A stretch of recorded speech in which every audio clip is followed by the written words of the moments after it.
This presentation is on regulation and antitrust policy. The U.S. government began regulating social and economic activity early in the nation's history. The amount of government regulation began increasing in the 20th century. Panel A shows the increasing trend for regulatory spending of federal agencies, and Panel B shows the Federal Register pages, which should be an indicator of the amount of regulations. There are two basic types of government regulation: economic regulation of natural monopolies and non-monopolistic industries, and social regulation, which covers all industries. Economic regulation of natural monopolies. Initially, most economic regulation in the United States was aimed at controlling prices in industries considered natural monopolies.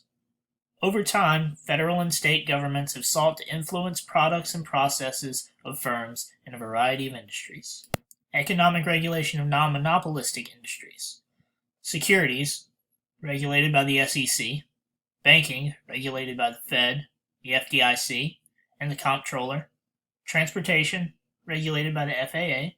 And communications, regulated by the FCC. Social regulation aims at a better quality of life through improved products, less pollution, and better working conditions. This table shows several social regulations agencies and briefly describes their major functions. The theory of natural monopoly regulation includes our understanding of unregulated natural monopoly, the impracticality of marginal cost pricing, and average cost pricing. Recall from our discussion of monopolies what characteristics typically lead to natural monopolies. In the following two panels, we'll see and illustrate why marginal cost pricing doesn't always work. In this example, we see that by producing where marginal revenue equals marginal cost, we end up with a higher price than our average cost, and so there's an economic profit. However, if we produce or sell at the point where marginal cost crosses the demand curve, then we end up with an average cost higher than our average revenue or price and an economic loss. Sometimes we try to regulate through rate regulations. Several methods of this include cost of service regulation, which is a regulation based on allowing prices to reflect only the actual cost of production and no monopoly profits, or rate of return regulation, which is a regulation that seeks to keep the rate of return in the industry at a competitive level by not allowing excessive prices to be charged. A typical example of a natural monopoly would be the U.S. electric utility. However, with newly acquired or cheaper to produce alternatives such as solar panels and wind turbines, they're starting to lose their monopoly power. Now to regulation of non-monopolistic industries. Protecting consumer interests has been the main rationale for governmental regulatory functions. The Latin phrase caveat emptor, let the buyer beware, was once the operative principle, but not anymore. Some of the new rationales for government oversight include market failure arising from externalities and the need for consumer protection arising from asymmetric information, such as the lemons problem. The potential for asymmetric information to bring about a general decline in product quality in an industry is called the lemons problem. Credence goods such as pharmaceuticals, healthcare, and professional services are vulnerable to the lemons problem. The main issue here is that a consumer doesn't have all the information they need while they expect the seller to have that information. So how do we protect consumers through regulation? We've been using things such as liability laws and government licensing, also direct economic and social regulation. However, abiding by government regulations can be costly. As a result, businesses often engage in activities to avoid or to change regulations that agencies establish. This is activities such as lobbying. Creative response is behavior on the part of a firm that allows it to comply with the letter of the law but violates the spirit, significantly lessening the law's effects.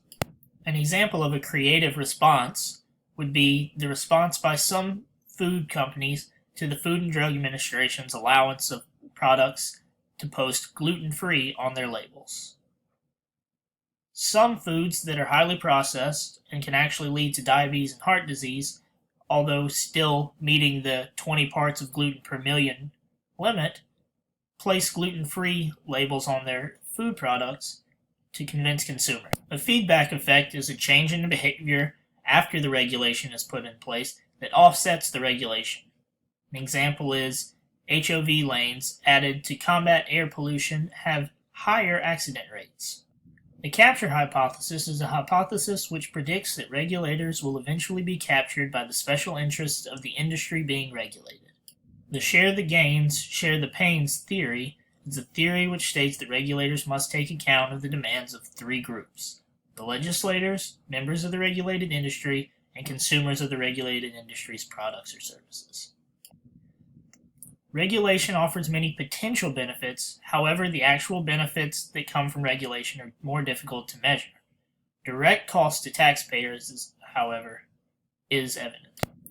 Total social costs of regulation include explicit cost of compliance of between $500 and $600 billion per year. Economists also estimate that the opportunity cost of complying can be as high as $270 billion per year. If we include state and municipal regulations and consider all implicit and explicit costs, we are over $1 trillion in total costs for social regulation per year. Antitrust policy. An expressed aim of the U.S. government is to foster competition. This is the general idea behind antitrust legislation. Congress has enacted 4 key antitrust laws which are listed in the following slide. The most important of these laws is the Sherman Antitrust Act. This table shows the 4 key antitrust laws. Sherman Antitrust Act of 1890. Section 1 states, "Every contract, combination in the form of trust or otherwise, or conspiracy, in restraint of trade or commerce among the several states or with foreign nations is hereby declared to be illegal." Section 2 states, "Every person who shall monopolize or attempt to monopolize or combine or conspire with any other person or persons to monopolize any part of the trade or commerce shall be guilty of a misdemeanor." The Clayton Act of 1914 was passed to remove the vagueness of the Sherman Act. The Federal Trade Commission Act of 1914 established the Federal Trade Commission to investigate unfair trade practices and enumerated certain business practices that involved overly aggressive competition. An amendment in 1938 expressly prohibited unfair or deceptive acts or practices. The Robinson-Patman Act of 1936 amended Section 2 of the Clayton Act. Was designed to protect independent retailers and wholesalers from unfair discrimination by chain stores. Several exemptions from antitrust laws include all labor unions, public utilities, electricity, gas, and telephone, professional baseball, and cooperative activities among U.S. exporters. Also included are hospitals, public transit and water systems, suppliers of military equipment, joint publishing arrangement in a single city by 2 or more newspapers. With many firms expanding internationally, the international portions of antitrust policy are becoming more important. In the European Union, there are restrictions against any business combination that would enhance the market dominance of one firm. Monopolization. This is the possession of monopoly power in the relevant market and the willful acquisition or maintenance of that power. Distinguishing from growth or development as a consequence of a superior product, business acumen, or historical accident. The relevant market is a group of products of firms that are closely substitutable and available to consumers within a geographic area. Often, the concentration in the relevant market is assessed to decide whether or not a merger is in violation of antitrust. The Antitrust Division of the U.S. Department of Justice and the Federal Trade Commission use the HHI to determine the degree of concentration within the relevant market. Proposed merger may be blocked if it is perceived to lead to lower output and higher prices. Versioning is the act of selling a product in slightly altered forms to different groups of consumers. An example of this would be selling software in professional and standard versions. Bundling is offering two or more products for sale as a set. Tie-in sales are purchases of one product that are permitted by the seller only if the consumer buys another good or service from the same firm. The following is an example of unforeseen consequences of a federal regulation. To reduce the ill effects that plastic bags have on the environment, many city governments implemented economic regulations to encourage people to shop with reusable grocery bags. One of the effects of the regulation is a greater human exposure to diseases in reusable bags. Another feedback effect is that thieves have engaged in a creative response by using reusable bags to sneak items out of grocery stores.